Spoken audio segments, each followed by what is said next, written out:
All right, welcome. Today, we are diving into a piece of equipment in your home that you probably, let's be honest, never think about, right up until the moment it leaves you shivering in the shower. So let's get into it and help you get total control over your water heater. I mean, seriously, what's worse? You know the feeling. It's that sudden, shocking blast of ice-cold water, usually on a Monday morning, right? That can just torpedo your whole day. It's a feeling we all know, and yeah, it pretty much always points to one culprit, your water heater.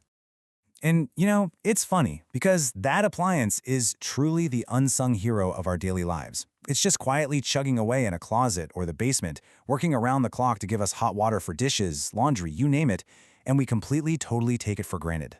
Well, today, that changes. We are not going to take it for granted anymore. In this explainer, we're pulling back the curtain and giving you the ultimate guide to really understanding, choosing, and maintaining your home's hot water system. Okay, so where do we begin? It all starts right here, with the first and honestly the biggest decision you'll have to make. Getting this part right is going to set you up for years and years of comfort and efficiency. So you've basically got two main paths you can go down.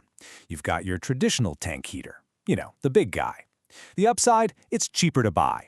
The downside, it's always burning energy to keep that big tank of water hot, and man, it takes up a lot of room. Then you've got the on-demand or tankless models. Now, these will cost you more up front for sure, but they are super efficient because they only heat water the second you turn on the tap. It's really the classic dilemma. Pay less now or save a lot more down the road. And hey, the choices don't even stop there. If you're someone who's really focused on squeezing every last drop of savings out over the long term, you can look into high-efficiency models. We're talking about things like heat pump water heaters. They're pretty cool. They actually pull heat from the air around them to warm the water. It's a neat trick that can seriously slash your energy bills. So another big fork in the road is fuel. Are you going gas or electric? And this choice has real-world consequences for your house.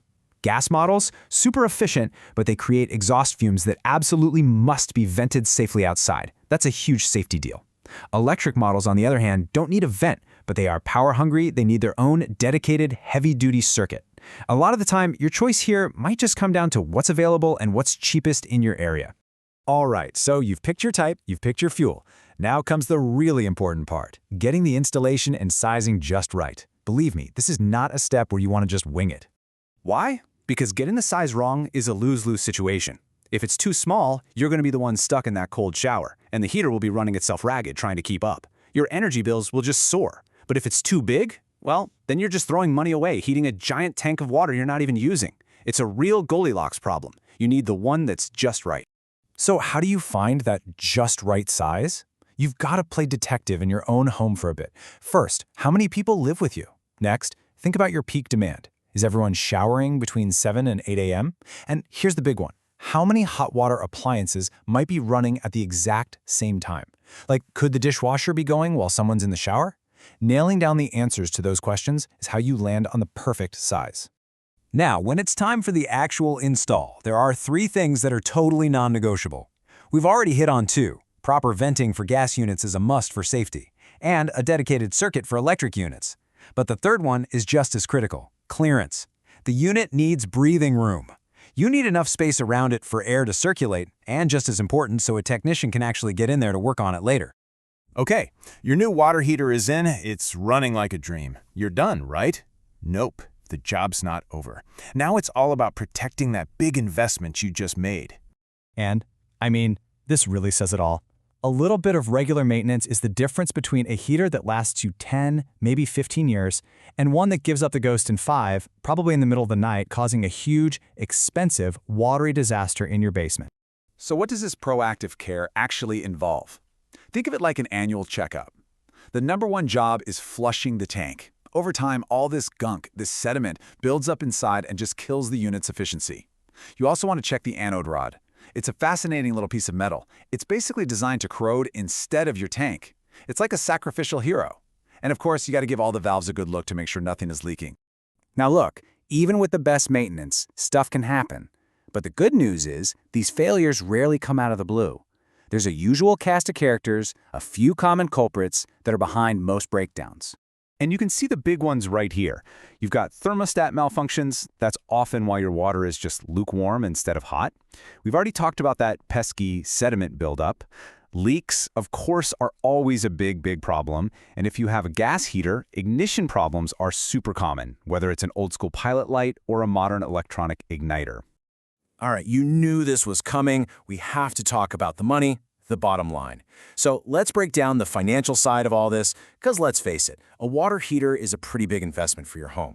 So we kind of touched on this before, right? It's so tempting to just look at the price tags and grab the cheapest one. But that sticker price, that is only chapter 1 of the financial story.